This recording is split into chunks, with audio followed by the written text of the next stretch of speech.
Golden eagles are widespread throughout Eurasia and North America. They are found at low density in remote areas of the Scottish Highlands and most of the Hebrides.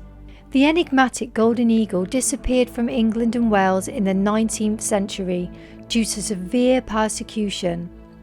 Golden eagles' recovery in Scotland has been a painstaking process, with regular setbacks due to continuing illegal persecution. There are annual reports of them being shot, poisoned, or having their nests robbed. The golden eagle has an important ecosystem role.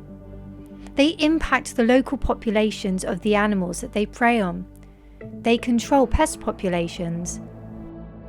For the first time in 40 years, a pair of golden eagles have successfully bred at an estate in the Scottish Highlands thanks to the help of an artificial nest. The nest was made by conservationist Dennis at the 10,000-acre Dundreggan Rewilding estate in 2015. Though golden eagles have been frequent visitors to Dundreggan, there had been no sign of nesting activity or of any individual setting up a territory there. The site was chosen because remains of an old nest were found, indicating this must be a good location. While golden eagles prefer to build their own nests in remote and inaccessible places, it seems this pair have made the handmade nest their home.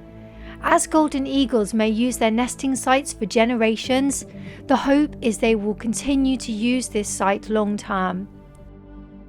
The young chick flew from the nest for the first time last week, marking the project a success. The 4th National Golden Eagle Survey, published in 2016, showed Scotland's population of the birds had increased to 508 pairs, a rise of 15% since the previous survey in 2003. Eagles are undergoing a marked increase in the Highlands, recolonising ground they haven't been on for many years and even colonising some completely new areas.